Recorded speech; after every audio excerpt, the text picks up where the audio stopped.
સિંગણપુર પોલીસનો અનોખો પ્રયાસ। રાત્રિના સમયે રોડ પર અકસ્માતો બનતા રોકવા માટે પ્રયાસ કરાયો હતો। રાત્રિના સમયે રોડ પર સૂતા લોકોને ચેતવણી પણ અપાઈ હતી। શેલ્ટર હોમ્સ અથવા ક્યાંક સલામત જગ્યા પર સૂઈ રહેવા માટેનું જણાવાયું હતું। સિંગણપુર પોલીસનો અનોખો પ્રયાસ। રાત્રિના સમયે રોડ પર અકસ્માતો બનવા રોકવા માટે પ્રયાસ કરાયો। રાત્રિના સમયે રોડ પર સૂતા લોકોને ચેતવણી આપી શેલ્ટર હોમ્સ અથવા ક્યાંક સલામત જગ્યા પર સૂઈ રહેવાનું જણાવાયું હતું।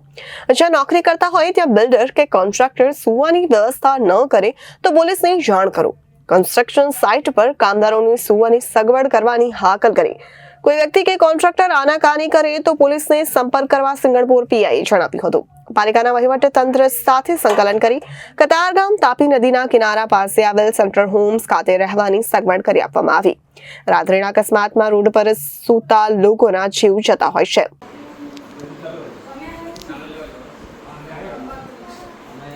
હવે કોઈ રોડ પર સુવા નથી, બરાબર। આ તમારા માટે સરકારે સુવિધા કરી છે સરસ મજાની, બરાબર। એ પંખા છે, તમારે જો મોબાઈલ ચાર્જ કરો તો મોબાઈલ ચાર્જ કરવાની સુવિધા છે, તો પાણી તમારે નાવા માટે પાણીની સુવિધા છે। આ સરકારની સુવિધાનો તમે ઉપયોગ કરો, બરાબર।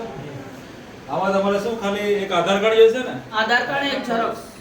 આમાં તમારે એક આધાર કાર્ડ અને એક ફોટો જોઈશે, બરાબર। તમારે એન્ટ્રી કરવામાં આવશે, પણ જ્યાં મારા અહીં નીચે છે એ તમને જ્યાં તમને લાગશે તમને સુવિધા કરી આપશે। રૂમમાં જ્યાં સુવિધા કરે તમને સુવિધા કરી આપશે, બરાબર। એટલે હવે પછી આપણે બધાએ ઉપયોગ કરવાનો છે। કોઈને પ્રશ્ન કઈ? ટૂંકમાં આપણા માટે સારામાં રોડ પર સુવા કરતા સારું છે। રોડ પર આપણે કાલે દિન કોઈ બનાવવાનું છે તો આપણે આપણા માટે જોખમ છે। આપણા બાળકો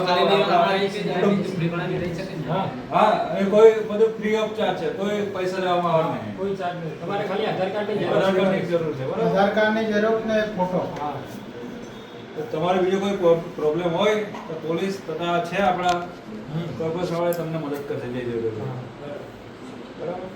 એટલે જે તમારો લાગતા વળગતા ઓળખીતા હોય, પોતાના બીજા હોય, બહાર રહેતા એ લોકોને કહેજો, બહાર રહેતા એમને બોલાવી લો, બરાબર। તમારા માટે જ છે આ ઊભું કરી, તમારા માટે જ। જો શું લખ્યું છે કે શહેર ઘર વિહોણા લોકો માટે આશ્રય સ્થાન, બરાબર। એટલે સરકાર આ આપે છે લાભ, એનો લાભ લો તમે। આ તો બને છે સામે બીજા 8 માળનો બને છે, આ 3 માળનો બને છે, એટલે તમારે અહીંયા રહેવાનું હવે, ઓકે।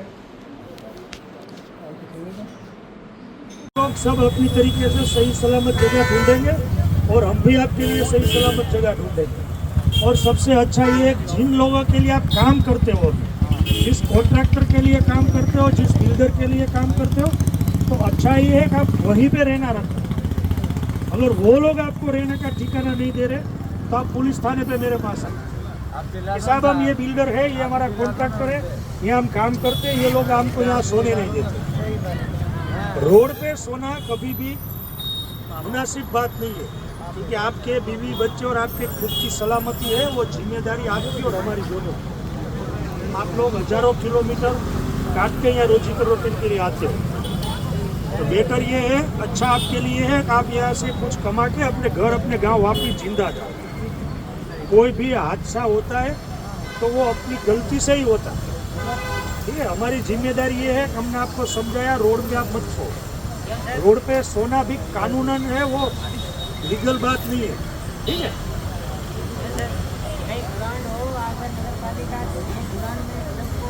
हम नगर पालिका को बोलेंगे, लेकिन उसके लिए आपको भी रजूआत करनी पड़ेगी।